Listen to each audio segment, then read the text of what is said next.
Bom dia, galerinha do sétimo ano. Mais uma aula de ciências, né? Vamos lá. Hipóteses científicas e origem da vida.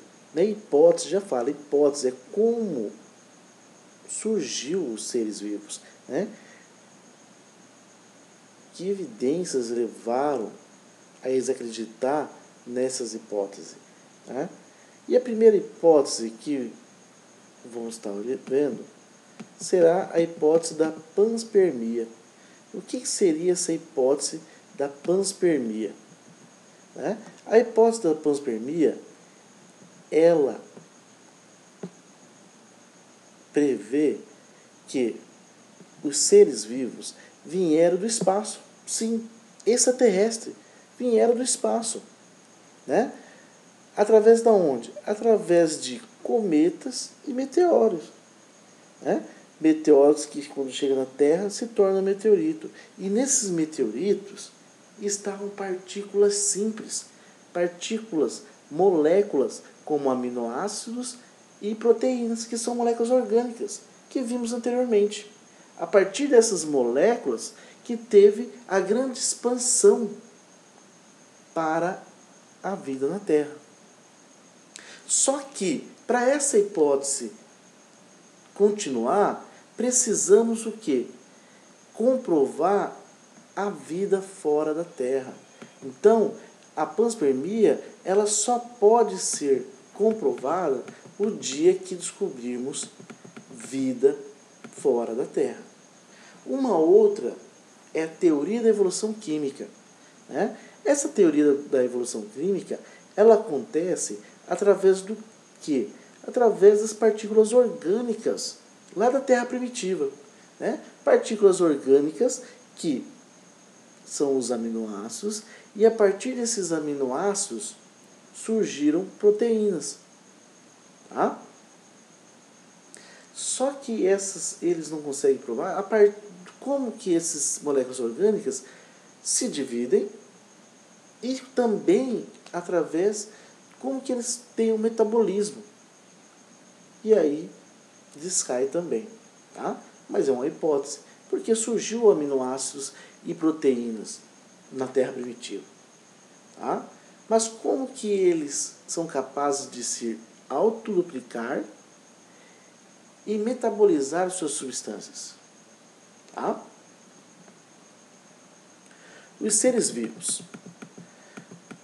Os seres vivos constituem em sistemas termodinâmicos abertos. O que é esse sistema termodinâmicos abertos? Que eles sempre têm tendência do que? De absorver energia e passar essa energia para frente e para outros seres vivos. Né? Possuindo células, através dessas células tem membrana plasmática que são semipermeáveis, que absorvem nutrientes para si mesmo. Tá? E tem a capacidade do que? Se eu tenho uma célula e é um ser vivo, eu tenho a capacidade de se reproduzir. E se reproduzir e deixar um descendente, né, que eu chamo de hereditariedade. Um descendente parecido, com suas características. Né?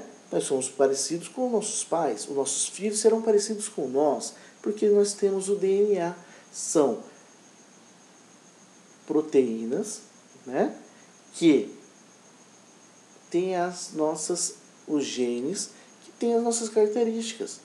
E aí, quando passa de uma geração para outra, vai deixando essas características a cada geração, através do DNA ou RNA. Uma outra hipótese é a hipótese autotrófica. O que é autotrófica? Autotróficas são seres que conseguem metabolizar o seu próprio alimento. Tá? Seres que conseguem metabolizar seu próprio alimento, ele não precisa se alimentar de outro ser. Ele mesmo produz seu próprio alimento. Tá? Um primeiro ser, né, autotrófico era chamado de quimiolitotrófia. O que é esse nomezão, professor? Químio, química, lito, rocha, trófia, nutrição.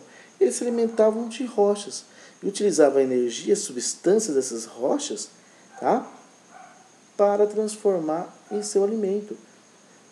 Tá? Então ele absorvia essa rocha e transformava em alimento para o seu metabolismo.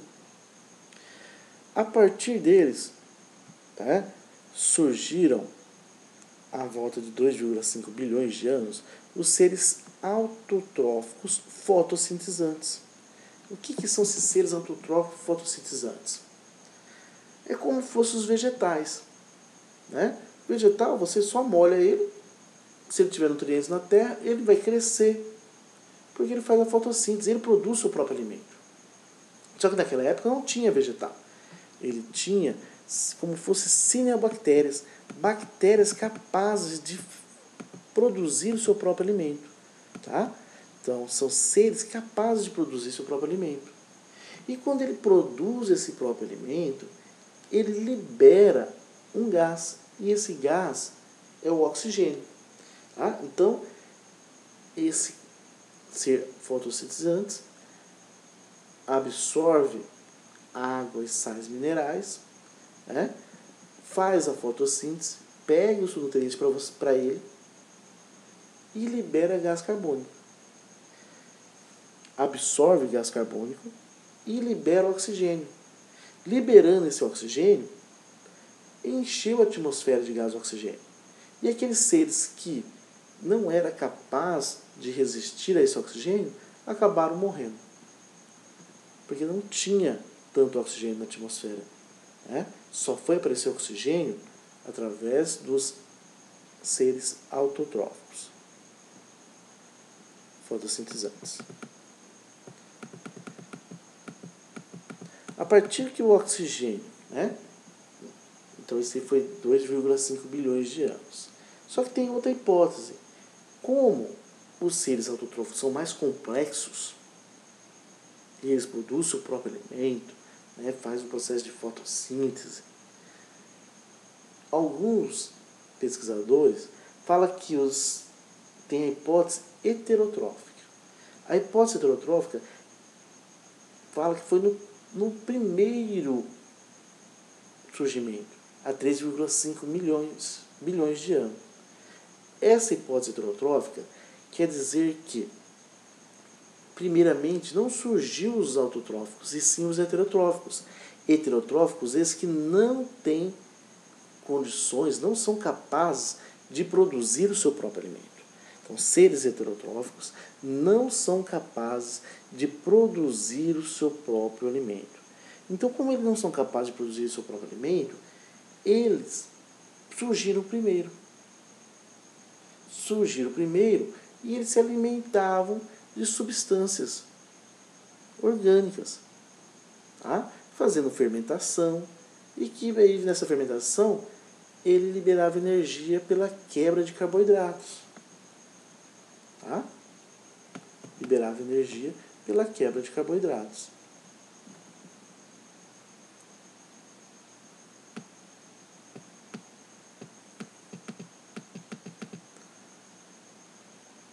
Vamos lá. A complexificação da célula. O que é essa complexificação da célula? Eu tenho dois tipos de células. Células procarióticas e células eucarióticas. As células procarióticas foram as primeiras células a surgir. São as células mais simples. A sua organização é bem simples. Elas possuem uma membrana plasmática. Tá? Está aqui, ó, uma membrana plasmática e o citoplasma. Dentro desse citoplasma,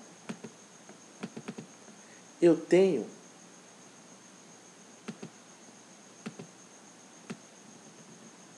um material genético solto ali. Não tem núcleo, não tem membrana que envolve. Então ela é bem simples. Tá? Ela só tem membrana plasmática, o citoplasma e o seu material genético.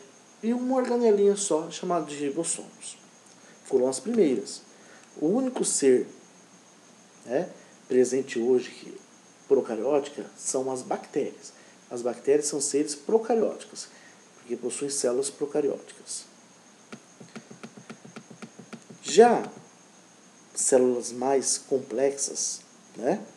Eu tenho as células eucarióticas. As células eucarióticas, ela já tem membrana plasmática, ela pode ter parede celular, ela tem núcleo que envolve todo o seu DNA. E isso aí é uma diferença da procariótica, o núcleo que envolve tudo ali. Tá? E ela é bem mais complexa porque tem mais organelas.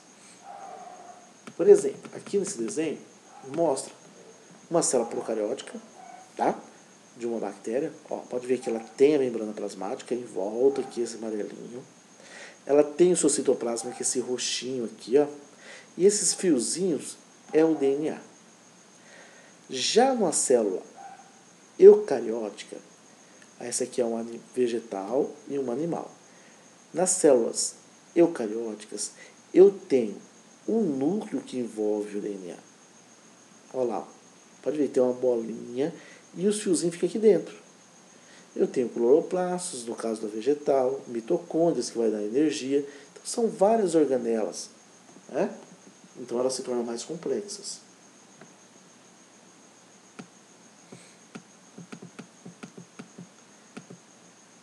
Então, eu tenho dois tipos de seres. Os seres unicelulares, como bactérias, né?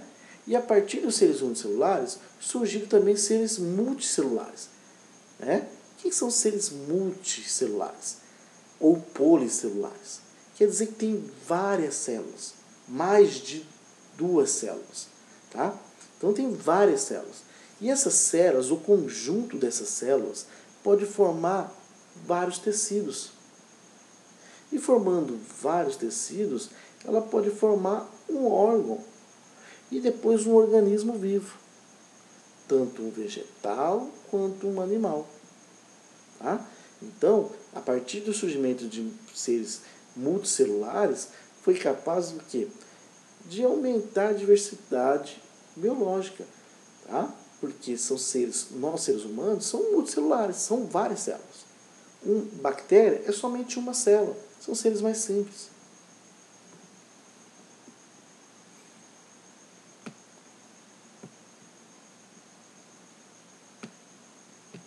E ficamos aqui por hoje. Qualquer dúvida, entre em contato com o professor. Espero que vocês gostem.